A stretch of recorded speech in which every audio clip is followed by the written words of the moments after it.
Okay, beginning our day, Christmas Eve. Sometimes having a lot of duties, I found for myself, actually makes the mind a little bit more acute and a little bit brighter.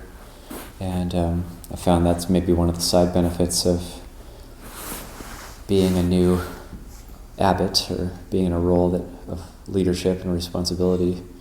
And Ajahn has done a lot of work with memory and this thing, the different, what you call like memory palaces, where you build different edifices in your mind in order to remember things better. And he's done quite a bit of work with that, and even studied people who do these like memory challenges, like the world champion memory challenges, where they have to remember things that are shown to them or whatever. They have different ways of testing people's memory, and there's a interview with this guy who's like the best at he doesn't actually have a photographic memory or any really special memory abilities per se, but he's developed these like techniques for remembering things, and you have to like link the memory with something that is tangentially related to it, and that causes the mind to pick it up and access the memory easier. And so he said, well, the best way to remember things is to use the most inappropriate and debauched thoughts and awful kind of, essentially like make your mind more defiled in order to have a better memory, which we don't want to promote that here for sure. So we have to find some other way. So like the worst possible thoughts, that's what the mind is going to be the most attached to and be able to access the easiest. So certainly that is the habit of the mind, but we're here to change that, so we don't want to promote that. And But I have, my memory in some ways has gotten better based on having just more things I'm doing and having the mind getting in that mode of having to access important information more often. And I found one thing that worked for me was, rather than, like Ñāṇiko was asking me this morning, like, well, what are you doing? What do you have to do today? Because I had this perception like I have a lot. But then when he asked me, my mind was just blank. I couldn't think of anything. But then when I see people, I access the memories. So each individual, everybody here in this room, there's a memory that's like, okay, something to do with this person. Okay, something to do with that person. Something to do with that person. I have to do all those things today. And that's when the memory is accessed. And that way I don't have to, hold it all the time, like constantly be filing through like the list of things I have to do today. I can allow my mind to be somewhat blank and just be with the feeling of drinking a cup of coffee, which this was one of those mornings when I really did need my coffee to be able to function.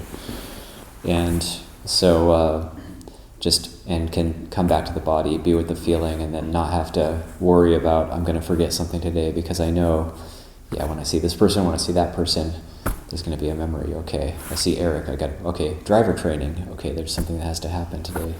Or I see Tankema, okay, flights got canceled, everything's changing in terms of plan to go to Thailand, got to deal with that. And so there's those things there.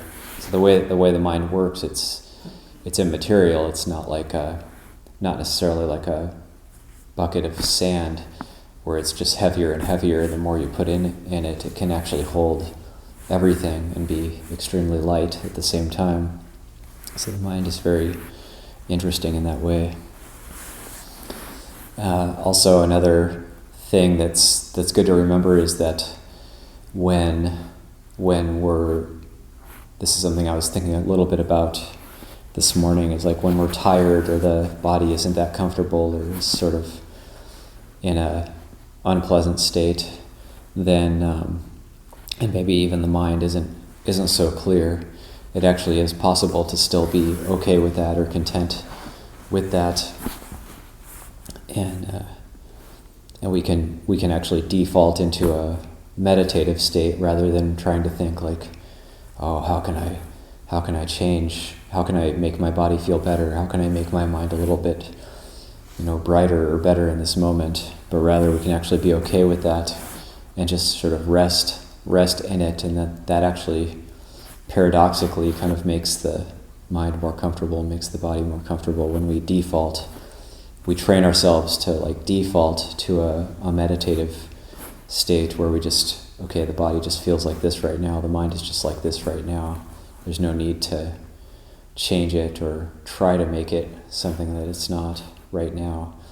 And then we can, that's the New Age term that I kind of like is embodied awareness, so that no matter how we feel, and something I do hear fairly often these days in our circles and in Dhamma circles is that like, oh, I was really clear and the Dhamma was flowing, I felt so good, and now I don't feel so good and the Dhamma's not flowing. So the Dhamma flowing is associated with feeling good, but actually feeling bad is also Dhamma, and in a way it's more acute in terms of seeing dukkha, seeing the Four Noble Truths. And so it's all Dhamma, but it's just training the mind to be able to look at it in whatever state we're in. Then we can really have that sort of embodied awareness and have a sense of ease even when there is some discomfort.